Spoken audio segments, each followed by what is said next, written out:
welcome along to the Invincible podcast with Lee Judges in the building and Julian. We are back and we are ready, gearing up now. It's starting to draw near to the new season. Next week we go away for the pre-season friendlies over there in America. We're all going to be flying out to that. Really looking forward to that. So I thought we'd discuss that.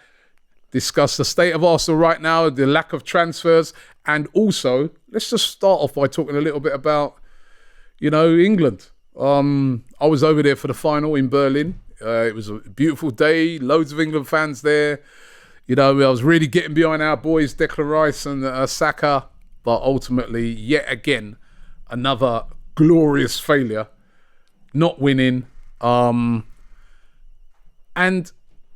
yeah, I felt really deflated after the game. You know what I noticed actually?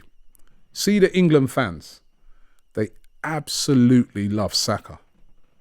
They really do. They think that Saka, like you can see it and feel it amongst the England fans. Every time Saka got the ball, they were so excited. They're like, yeah, go on Saka. But he's there. Saka is England's, I think right now, attacking wise, he's our main player. Yeah, fans' favourite. He's the fans.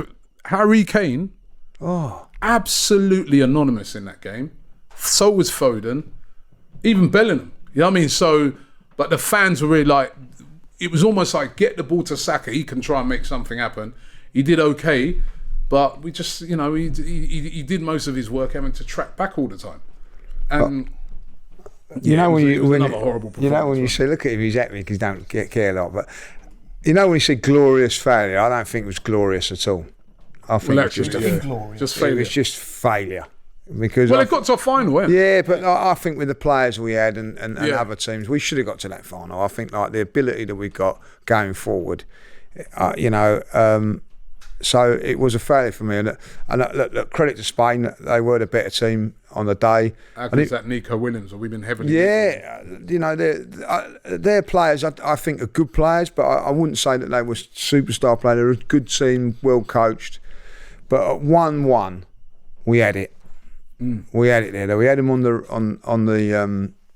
ropes, and we just sat back again, And for you can blame the players, you can blame the coach, but that was the sort of ongoing thing in the tournament. Yeah. When we went a goal down, we looked really, really good. Then we equalised, and then we went back into our shell, and that's exactly what happened in that game. And look at this, one of the things I was saying is like watching Spain play and watching us play. There's no difference in the personnel of the two teams. No. If anything, we got better players. We have got better players. Yeah, I think generally, yeah. And then I was thinking about saying, like, look at those players when they play for their clubs. Look at the systems a club plays with. All of those top clubs in the Premier League got two wide players hugging the touchline. We have it in Martinelli on one, Saka on the other. Why are we playing like all narrow style? Literally nobody on the left-hand side. Honestly, it was... Well, Bellingham played there, didn't he? Yeah, Bellingham was playing as almost a wide left player, wide left, but he was never wide. He was always inside. It was just, I think like, listen, if I'll be honest, I'm glad he's gone. I'm glad he's just, he's not good Needed enough. A change. Yeah, he's not good enough. But, look, I'm not happy that England lost. I think that's incorrect. What I was happy about was that I got it right last week, and you both got it wrong. In as much as you were both saying, especially you, Robbie, that England were going to win it. Yeah, I felt England, you think if England turned up, they should have won it. But, listen. But they hadn't turned up the whole tournament. Yeah, that's true. But I was just going off the thing that we've seen teams in tournaments just not be at their best. And then they get to, one-off game, is what I was saying. You can turn up and you can win it. They didn't turn up. Yeah, but But it's all right to predict that once you've got to the final. I did predict that England would get to the final, where you didn't. No, I did. No, you didn't. I did. You didn't predict Spain to win it, though. No, I didn't predict Spain to win it. But well, you're getting all smug now. I predicted. So I predicted England would get to the final at the beginning. When did you say that? The week before the tournament started. To us? It was the two of us. Lee wasn't there, so whatever date that was. There's no witness there. Yeah, there was actually about more than 30,000 witnesses because it's on YouTube and Instagram, whatever. And I predicted England would get to the final and had a chance of winning it. Last week, I said England could win it, but if you understand football, which of course I do, you would say that England definitely weren't the favourites, and there was every we all knew reason. they weren't the favourites. Pardon? We all knew they weren't the favourites. Yeah, but you were predicting England would win. Yeah. I said there's a chance because the only But then argument. that's a the only cop-out arg- as well. but the You only- just go either or, there's a chance they you- could win it. And you pushed me into a decision, and I predicted Spain would win because it's obvious that a team that's on form against a team that's not on form, there's more chance of winning. All right, Obviously, so was that the case in the FA Cup final then? You had an on-form team in Manchester City who had just won the league and been on that incredible run, haven't lost the game, coming up against Man United. yeah. The So difference, if you say it's obvious, why didn't City win that? okay, the reason City didn't win that was because they had a number of games, and it was probably because of Arsenal that Man United won that game, that City were pushed all the way, whereas United didn't. They were basically gearing up for that one game. So His narratives now has changed. No, at the end of the it's day, true. You know, I got it right. It was, and you got it wrong. It was at the end of the day, I think like 60-40 in Julian's favour when he said Spain. Like Spain were the favourites. We all knew Spain were the favourites to win the game. They were the best team in the tournament. They deserved to win it as well. It wasn't a great right? tournament either. No, I agree with that. I don't feel. But the thing is, if that is the case, Spain were going to win, you might as well not have a tournament. You know what I mean? There's always a chance that England, and at 1-1, England did have a chance. They did have. I thought they always had a chance. The other thing I predicted that England would lose by the odd goal. It would be close because the way that Southgate plays, I didn't think they were ever going to get hammered. It was always going to be a tight game.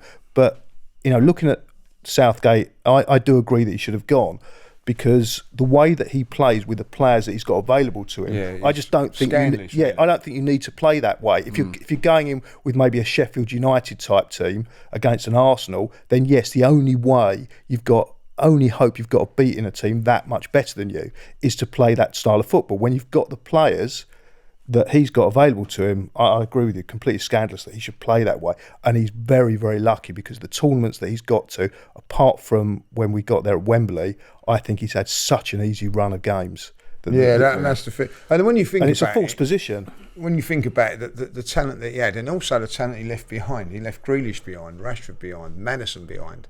You know what I mean? All really like talented players that, all right, maybe lost a bit of form and everything. But then he's left them out. And then he's played Harry Kane every single game and then come out afterwards and said, well, he weren't really fit. Come on, it's such a bad thing to do, And I think once he's done that, there was no going back. There's no going back. Writing was on the wall. Yeah. And the thing is about it, right, so I said about Saka, Declan Rice has come in for some heavy criticism from fans, pundits, and we hope that don't affect him going into the new season, because honestly, like, heavily, you saw the papers afterwards. I was Rafael van der Vaart, ex-Tottenham player, calling him useless and things like that. People criticising him, his performances. We watched him last season. It's 7, 8 out of 10 minimum every game. He didn't have a great tournament. Do you think that could have an effect on him going into the new season? I don't. He's got a few weeks off, and Arsenal play a different system. And the way that Arsenal play, and with Arteta there to coach him, I just think it's a totally different environment. Yes, it's football, but I think also the professionalism of him, he'll be able to get over that pretty quick. I can't believe. Right, I've sat there over the last few days, and it's definitely tribalism that causes this, because I didn't think he was that bad, to be honest. I didn't think he was great, but he weren't that bad. I look at Foden, who I think played 45 minutes of decent football. Other than that, was really, really poor. Hasn't got none of it. 7 games, no goals, no assists. Yeah, Jude Bellingham. I like Jude Bellingham, but Jude ain't got none of the stick because he don't play for Arsenal, West Ham, Liverpool, Manchester United, Man City. He's never had that tribal. I think that's why I quite like, because he's not attached to it. But Foden seems to have got it. It ain't his fault. I don't think you should be slagging him off anyway. But when I look at it with Declan Rice, I don't care that when that Van der Vaart, that's what I will call him, Van der Vaart, turns around and says like, you know, he's a £100 million player. Like, he's not a £100 million player for England. You know what I mean? He's a £100 million player for Arsenal. And then when he's playing for Arsenal, he's worth every penny of that. And that's how I look at it. Like, you know, what happens with England is totally different. Well, and like, he plays a totally different game with England. like you said, Julian said it right. The system, where he's having to do the job of two people all the time. You know, where it's like, oh, you know, this defensive way of playing. It's no, you're not encouraged to get forward and move forward. No. You know what I mean? So, and that's where we really saw the best of him under Arteta when he was able to go forward. That before he came to Arsenal, we saw him as just a sort of deep-lying player. We didn't realise how good he was because of having to play at West Ham. They were far more defensive because of the nature of their play.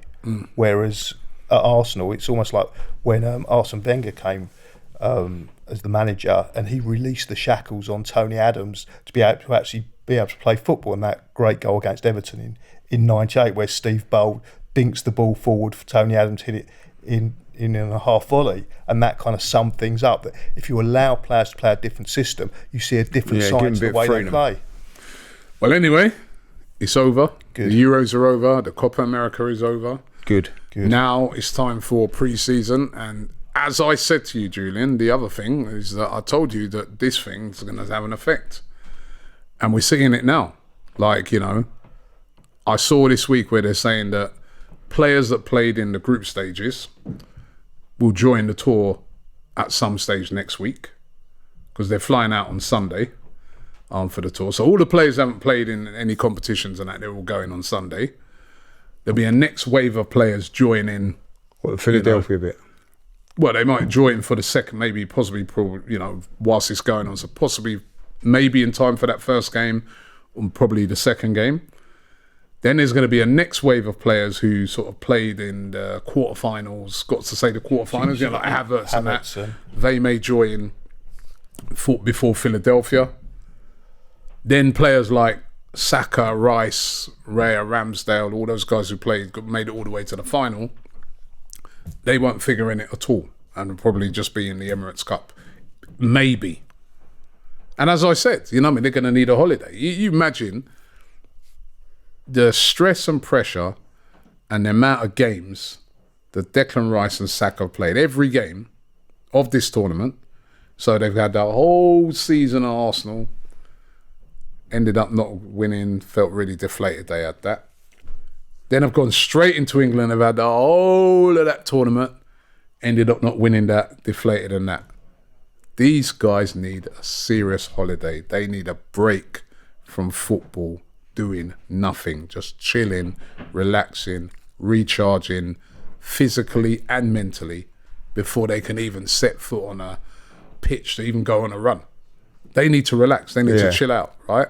So they're probably not going to be ready for that first game of the season. Yes. So what you're talking about is Saka and Declan Rice, but within our squad we could play two key players. Absolutely key players.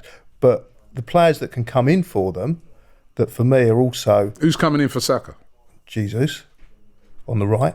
He's had no tournaments. He's apparently had successful surgery. He can play on the right. And you could have Partey coming in where Rice was, who up to when Rice came we all thought was world class. If he's still here? If he's still here, but you'd have thought with the transfer window not closing until after the season starts, that if Rice isn't ready to play, then Partey definitely will be there. What if a big deal comes in from, say, Saudi, you know, they're like 50 million, we want him now? And then you have Jorginho there, who's been a but very good replacement. The situation is not ideal. You're going into the first game of the season without Wolves. your best players. It's against Wolves. It doesn't matter. Wolves are a good side. Wolves are a good side. You know. It's only Wolves. They've got Neto. It's not like playing Liverpool away. It's not. But don't get it twisted and think that's a simple game. No, nothing's simple. But we've got the squad and the players. And I can name. You asked me the players that could come in and make, you know, fill in. Even if Partey's not there, Jorginho can come in, and that's without any new signings. Who plays alongside Jorginho then? Towards up top, sort of. You've got Jorginho and Odegaard. Who's the other one in the midfield? It depends who's still here. Exactly. Yeah. Now, is that an ideal situation for your first game? Well, depends who's still here. But that would apply to any season. No, it depends wouldn't. who's still Last there, because season, people can go, last people can come season, in. last season, pre-season, when we went to, that was America as well, Yep. right? We had Havertz signed, Declan Rice signed, and Timber. All on Remember, that tour. all three of those were on that tour. We were there watching all of them thinking, oh man, they look so good. It's looking sharp. Oh, look at Timber. Look how sharp he looks. It's good. But they had a great pre-season. Looks so sharp. When we went into that Community Shield, we were confident. All of us said it. We was like, I think we could win this, man, because the way we've been playing, the way we look sharp, won that. And then we went flying into the new season. It like started off the new season well. Well, first game against Forest, we weren't that great. Yeah, but we won, right? won? So, yeah, We didn't look that great. we weren't that great with our best team. With our best team. Yeah, Yeah. there you go. Yeah. The You- worrying thing for me is, forget about that at the moment, is you just turned around and said, on the last tour, Declan Rice, Havertz and Timber were on it. All on it. Yep. All on it, We're- all signed, all ready We to haven't go. signed no one. We haven't signed one player yet. We have not signed one player this season so far. That's a big worry for me now. I've seen on WhatsApp groups and people starting to panic and all that. I'm not panicking at this moment in time. I've got like complete and utter faith in Arteta and Edu to sort it out. But where in the last couple of seasons we've had our players sorted out for the tours. When we've gone to America, Orlando the first one. Yeah, we had Jesus signed, we had Zinchenko signed. They had a great pre-season, remember? Yeah, and they all come in and done really, really And well. started the season flying. And then, as I said last year, Havertz, Rice. And this Timber. season, nothing. Yeah. Nobody. But then the situation every season under Arteta has changed. Because you think about the squad he inherited and what he had to do. He had to conduct, in effect, major surgery. He had to get rid of a lot and he had to bring a lot in. Yeah, we know that. And that's what he's been doing. So what we now need, because I shouldn't forget, we got 89 points last season. We won 2 more games than the Invincible. No, that's all great, but you're but missing the point here. We need to tinker now. No, we don't need to major surgery. Hold on. You're missing the point, right? Our 2 main players are going to be missing probably for that first game, or they'll probably be a bit short when we get to that first game. Might start off the bench or whatever, right? And we're going into pre-season. Not saying that we're not going to sign anything, not saying what we need to sign, who we need to sign. We're going into pre-season with no new signings yet, as things stands today. We've gone into pre-season. Yeah. Well, they've started training already. No new signings. You've got players that are left, like you said. Yeah. They're uncertain. They're not even sure if they'll be there come the end of the thing. Will Eddie be there? Will Reece Nelson be there? Will Emile Smith-Rowe be there? Will Fabio Vieira be loaned out? Who's going to be in goal for that pre-season tour? Both goalkeepers made the final. Raya and Ramsdale. I know they didn't play. You're going to use them. You're going to use Hine. But then is Matt Hine going out on loan? Right? Are they? That's not ideal preparation for a new season. I agree. This tour is not. I think is completely different because this is the first time I think since really he's got his squads together and everything like that. There's been a Euros or something or a World Cup involved because the last one, the World Cup. He had the Euros, didn't he? When he got to Wembley. That was in 3 years ago. I'm talking about when we've been on these American tours when we've challenged for the title in the last 2 seasons. He hasn't had that in his way, and he had the World Cup halfway through the season. So this pre-season is a completely different pre-season to the last 2 when we've hit the ground running. So it's a different one, and he's going to have to handle that. But last season he took every other top manager's got to do that as well. Last season he took those 3 players, 3 new signings over to Nuremberg. Previous to that, remember Jesus that he announced. Yeah, they was all there. They was in Nuremberg. I remember. No one's coming this time. Nobody. No, and I think Zinchenko, if you remember rightly, was signed when we was out in America. Yeah. And done. And he out was there. injured for last pre-season. It looks like he'll be on the pre-season. So he'll be. Is he uncertain about him? If he's here, will he be here? Will he be? I mean, that's what I'm saying. That's not ideal. If you're a player, you're going out for pre-season. This American trip is not like the last 2.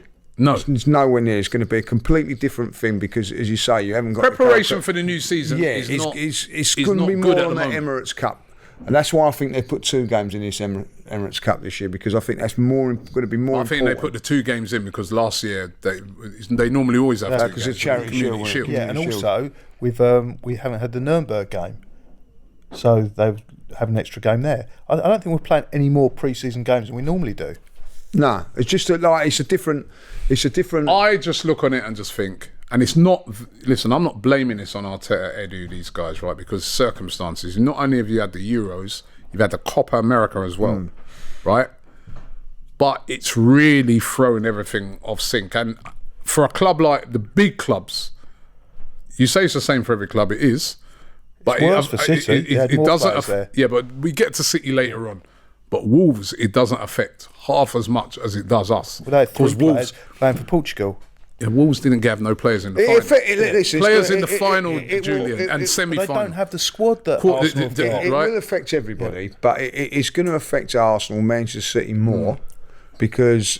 And Barcelona, if you want. Wolves had no players starting in that quarter. All right, you can look at Aston Villa, who have got a week into the season. I mean, their star player was in the final. Their mainstay defender, centre half, was in the final. That's 2 of their players that I can name straight away. But I'm just focusing on outfield players. Yeah, I'm focusing mainly in on that first game, and I'm saying that it doesn't affect Wolves as much as us.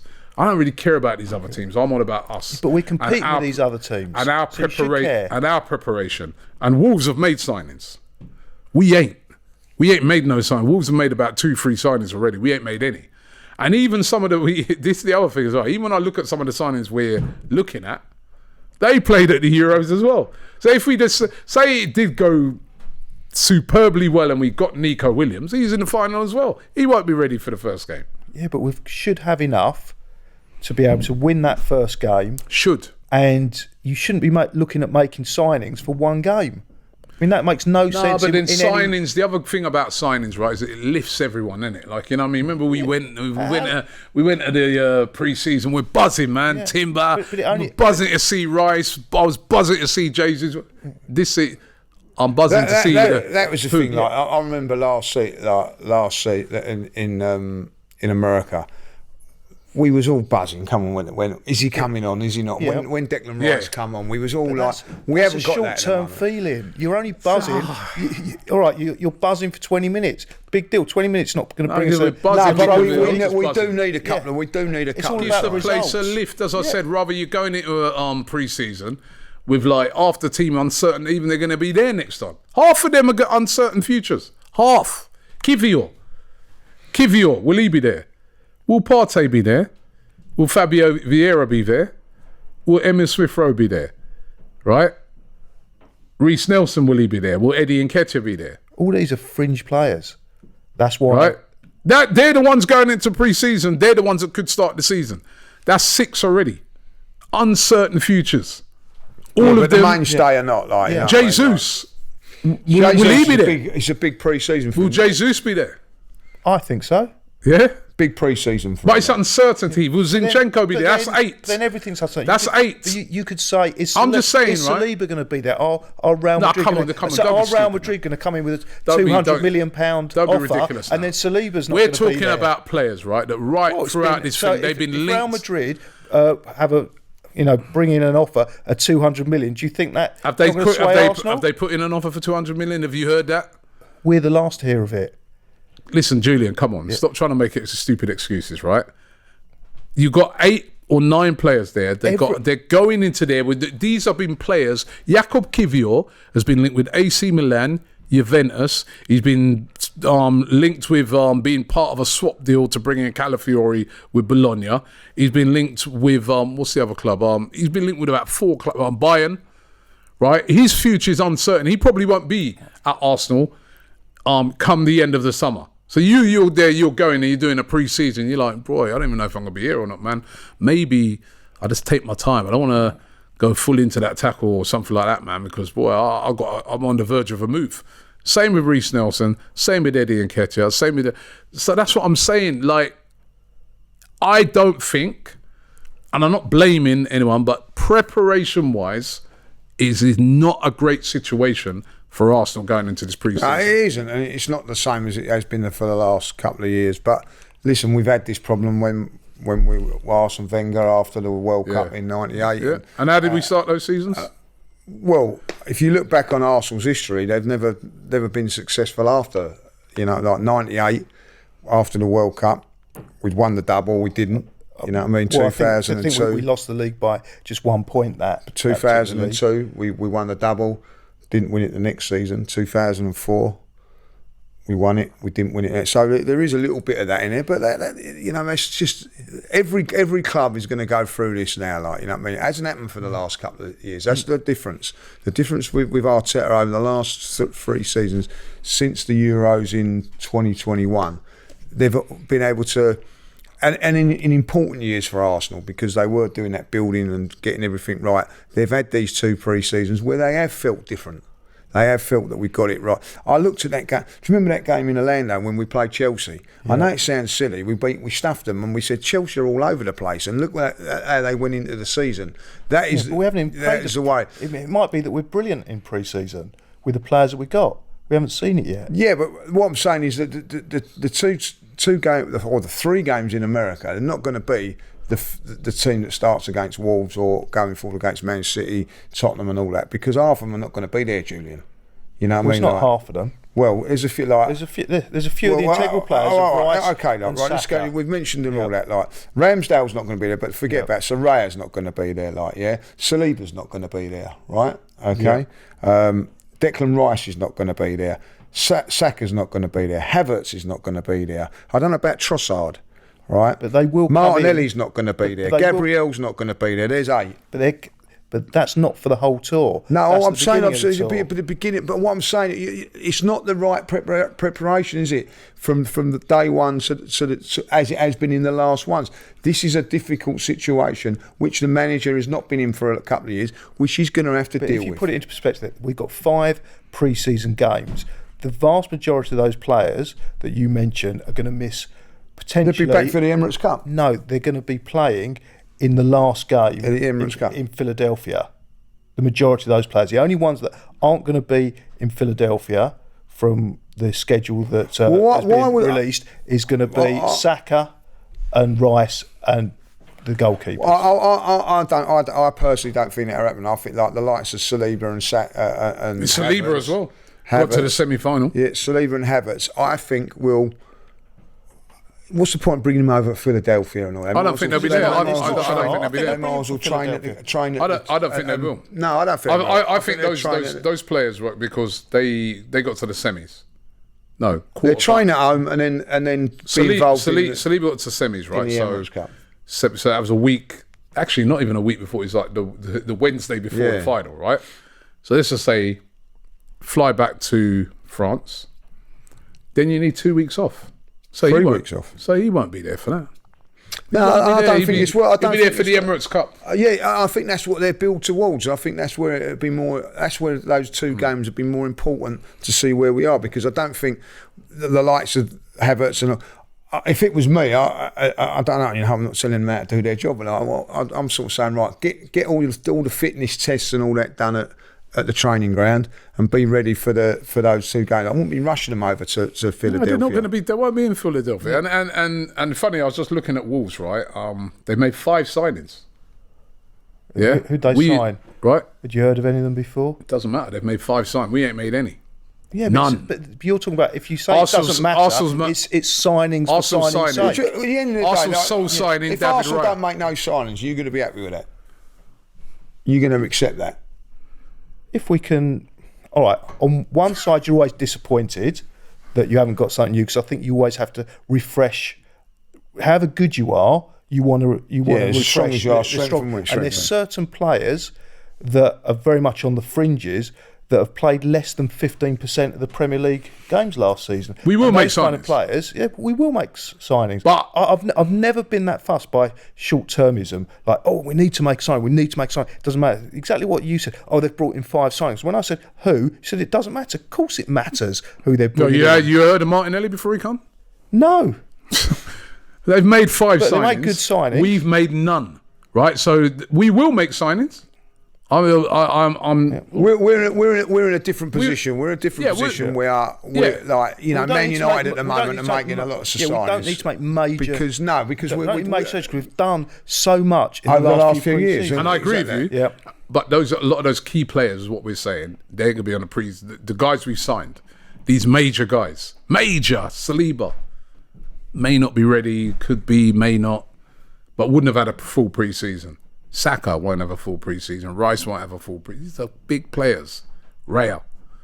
These are key players. I think they'll get it all done. You know, there's enough time to get it done. No, Lee, they will get them done. The point I'm just trying to make, right, is that last season, the key signings that we made were all in. That's the problem for a full for me. pre-season. Because it ain't just about So play. It's not just you're about not dropping playing. into Arsenal cold. Like, you know, sometimes when you make signings in January, and then Takes you them a see a little player while, come in, they're cold, and it takes them takes them like a little while to get going. That's the great thing about having a pre-season, in that you can bring in a Rice and Timber and that. They've had like 5 games. They've kind of got into the team, and you know what I mean. So they're ready. Yeah, they feel come the first comfortable game. in the group. When you sign a player in January, you're hoping and praying. Will he just have an effect immediately, like what Trossard did, or will it be like we see with a lot of other signings, where it takes them a while to get going? But every Even team- Odegaard came in. Was it in January? Wasn't he? Was it? I can't remember. Did he come in January? He came in January to begin with. Yeah, and he was all right, a bit hit and miss, you know what I mean? But, you know, when players have a full pre-season, it makes a big difference. And all I'm saying is, you know, and I don't care about the other teams. I'm saying I'm on about our preparation. It doesn't look ideal at the moment. We haven't had no new signings, even if you had a couple through the door before we went to America, so they could have a full pre-season that we could even say, all right, well, Saka, just chill for a bit, because we brought in a right winger. Because we've been looking at the links to right wingers since the start of the transfer window, so we can say, it's okay that Saka's out, because this right... Reece Nelson, he'd probably be at West Ham. The one thing is, I think we've got to get into our heads, is that because of what's happened with the Euros and the World Cup being in the summer and in the winter and the Euros, we've always had this. There's always been, every 2 years, we've had players missing. When you go back to the 90s, Tony Adams, the Vieira. But you know what? I think there used to be. I think the tournament would finish a little bit earlier. A little bit earlier. The way, and again, this is why you can't blame Arsenal and the other teams. It's like the fault of how they organise these things. That how can you have a tournament finish so late? And the Copa America, by the way, it's both. Remember that was on the 14th of July. Put that in the summer. That used to be like happening in January's and that. And then within a week of that finishing, pre-season gets underway to start the new season. It's too close to me. You're killing these players, man. You need to give players a proper rest. That's why we've got bigger squads. Because remember, as I said, those players have come straight out of a whole season, straight into their country's training camp, into big tournaments and loads of pressure. We see the pressure. These players come under unprecedented pressure, right? From their country. It's not just England, it's every country. You imagine in Brazilian players, the stick they got from going out of that Copa America, right? Oh, I remember when I was over in Germany the other day, and I took a taxi, right? And the Uber driver was Turkish. And I was saying to him, I was going, oh, you know what? I was going, fair play to you. He was taking the mick out of me, going, no, it's not coming home. I go, what's your team then? He goes, Turkey, right? I said, you know what? I can't even argue. I go, fair play to Turkey. You did really well. Yeah, they did do well. You know what he said? He goes, no, we were shit. So I said, oh, God, no, you did all right. Look how well you done in the tour. He goes, no. He goes, only Erda Gula and Kadioglu, everybody else rubbish. He goes, we should be doing better. He said to me, and they were giving, apparently in Turkey, they've been criticising the team. That's what Turkish was telling me. I mean, I said to Turkish, now I know where you get it from, after that taxi driver. So all of these players are under huge pressure. You come straight out of the Premier League into that. Now you need a rest. It's the fault of it starts too quick. It is thing, and one of the things that I would say about England, where they did look a little bit jaded, didn't they, from the thing. The other thing, which is a big worry for me, is that there's no winter break this year. No. So they've got to go all the way through, where they had a winter break last year, and they still looked a bit tired, didn't they, going into the thing. Because remember the winter break enabled us to go to Dubai. Yeah, so we won't be able to do that this year. So it is a problem. Look at how refreshed those players came back after that Dubai thing. They looked knackered. in them Fulham games. But everyone had a win streak. No, as but long as it's I'm just equal, saying it's the same for everyone. I'm saying with us, right? Remember we went on that winter break to Dubai. It came back a different team. There's all the jokes. We had a little bit longer because we got knocked out of the FA Cup. But yeah, and if you look at City, then on that point, City had far more games. They went all the way in the FA Cup as well. And they've had more players at the Euros. So, and they're the team we're competing against. And if you look, and the point you made on uncertainty was interesting. I mean, not I'm name dropping, but I had dinner with Perry Groves last night, and he was saying something, and it was quite interesting. There were other people there, weren't there? Just weren't even Perry. It was just the two of us. There's about another 50 people there, but well, it was 30, and Alan Smith. And he was saying, he used this expression of spare pegs, and he said, football's brutal. It doesn't matter what team you're in. You could have a colleague for 10 years that you sit next to, you change next to, and then he's gone, and there's just a spare peg. So that uncertainty goes, and it can happen at any time to any player. So you kind of, when I mentioned Saliba, that's ridiculous. Could happen to Saliba. Could happen to anyone. Could happen, but I was the point I was just trying to make. Any player, any team. The point I was trying to make him. You're making the point that I'm making about uncertainty, because I'm saying that that one's a hypothetical one with Saliba, but I'm telling you that there's about another 8-9 players there. It's not hypothetical. There are strong links linking them with moves away. Multiple clubs after Reece Nelson, Kivior, Zinchenko's been linked with moves. It's uncertain. Yeah. They're like thinking they're going into that pre-season. They're not going into pre-season. They're not going into pre-season. Exactly that. In the same way, Perry said it doesn't affect them because that's football and that's what they get used to. Yeah, I get that. It is the way. You think like Eddie Nketiah is going to give his all pre-season when he knows he could be gone? He's probably. Or do you think he might be just like, you know what? Hey, don't want to risk too much. You think his agent? Well, I think Do you think his agent will not be saying to him, Reece Nelson, easy, man. The one thing about I've got it lined up for West Ham. The thing is about pre-season, it doesn't matter whether you're signing for Arsenal or you're signing for West Ham or whatever. The pre-season is to get fit and prepared for the season. Yeah.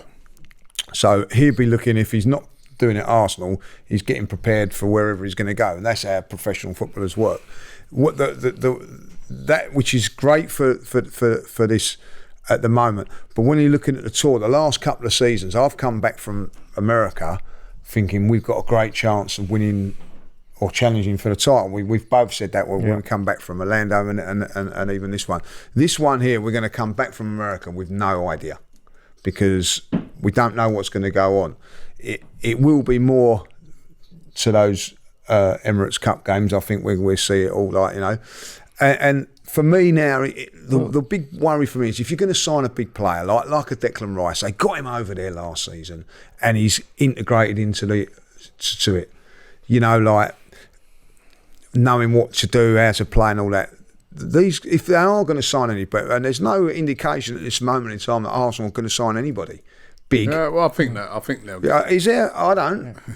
I do think they'll make a few signings. They make a couple. I'm not saying like massive, a game changer.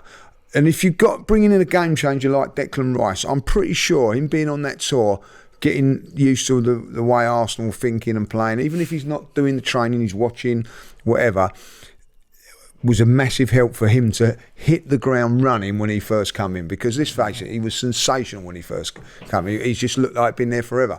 And it's the same with Jesus. It was the same with Zinchenko. And I do worry about that if we do make that big signing. But there is another potential positive of what you're seeing as a complete negative, that it's giving some of the fringe players, who were the fringe players, the opportunity to play. And they might excel. You're kind of missing the point of, if you start giving, maybe Reece Nelson will get started in these games.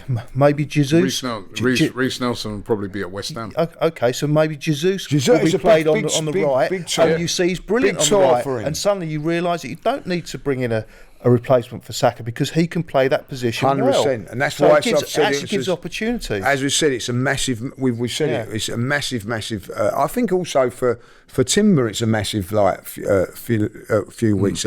Also for Ben White, because he hasn't played for a while. There are a few players that it's important. Odegaard's not played, so he needs to get the games. But I'm definitely 100% agree with that. Right, Jesus, this pre-season is make or break for him. It's make or break.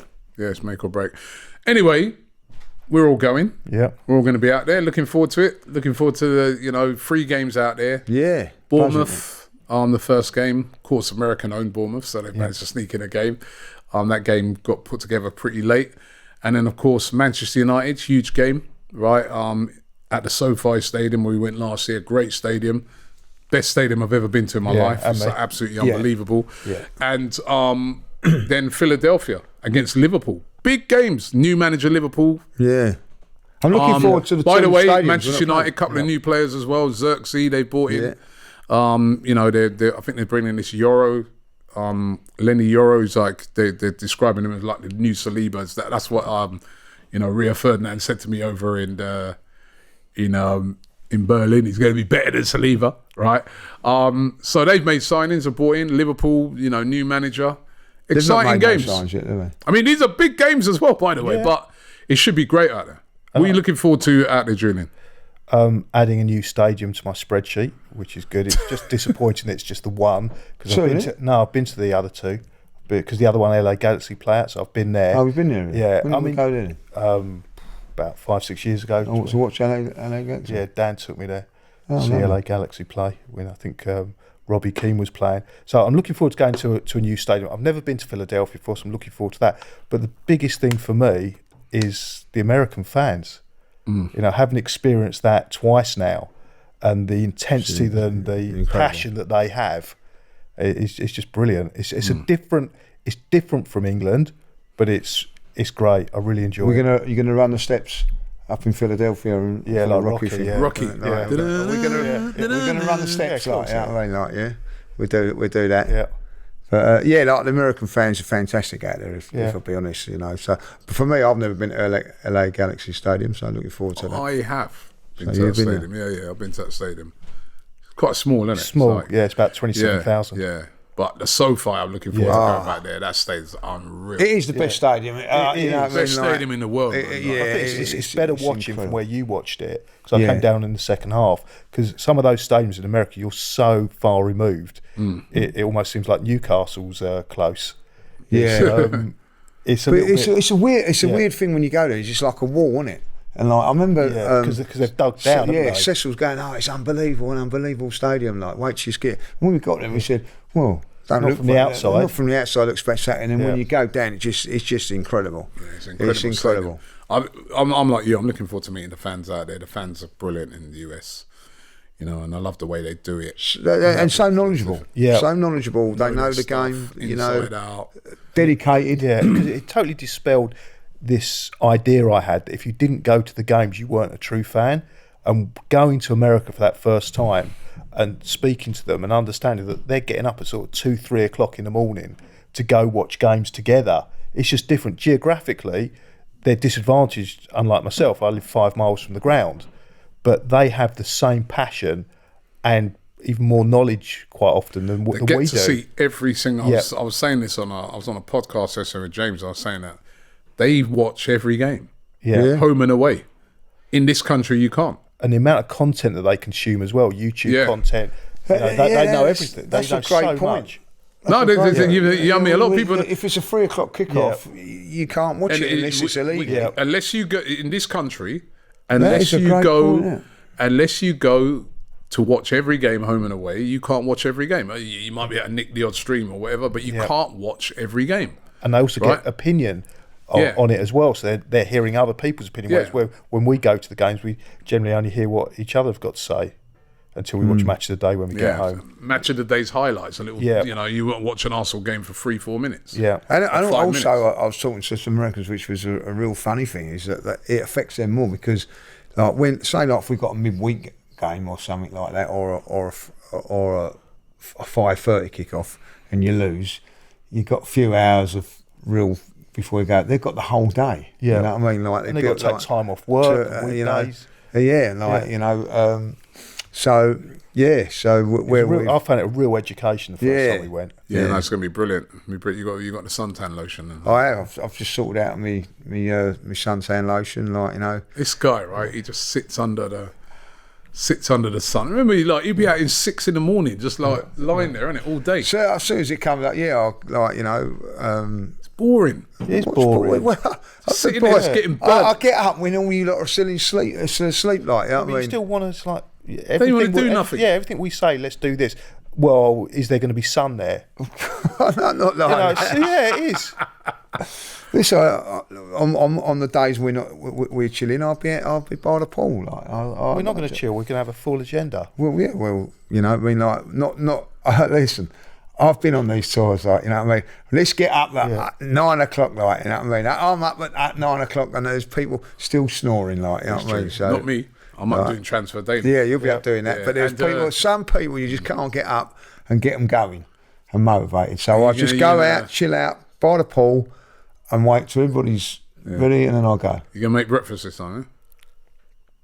I'll try. If I don't mind doing the clearing up's probably more me. Why can't you make like? Well, I can try. It's not really my forte. Well, you can't make breakfast. Well, it depends what it is. If it's something, Can't fry an egg.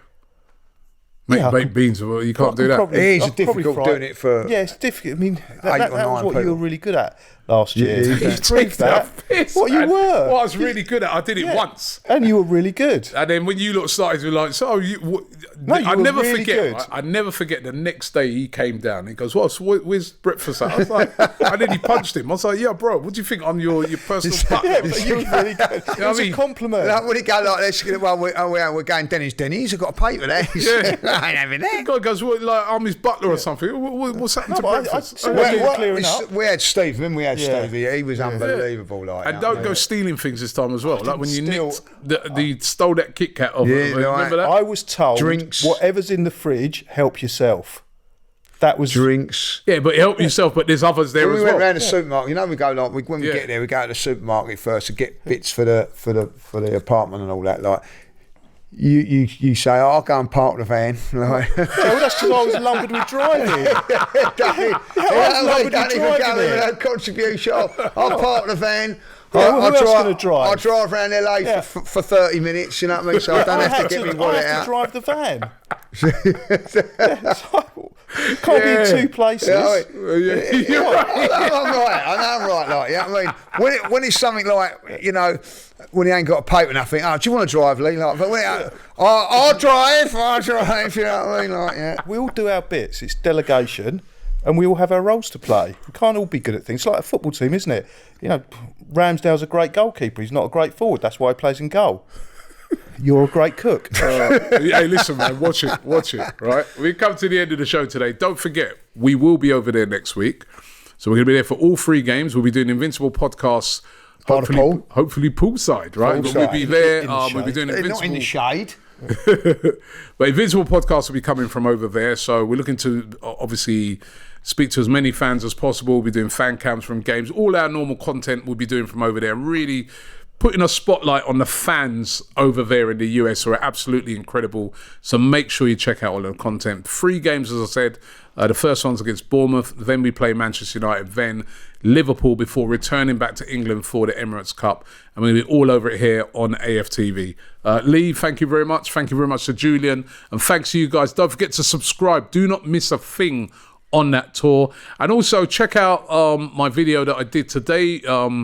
Did a review of the brand new Arsenal away kit, and the video got crashed by the designer of the new kit, right? So it was really interesting, so make sure you check that out as well. Thanks for watching the show, and we'll see you next week in LA. The Invincible podcast. Myself, Robbie, and Lee Judges come together once a week to discuss all things Arsenal. Straight talking, considered discussion, brought to you by the fans of the only club in Football League history to go invincible.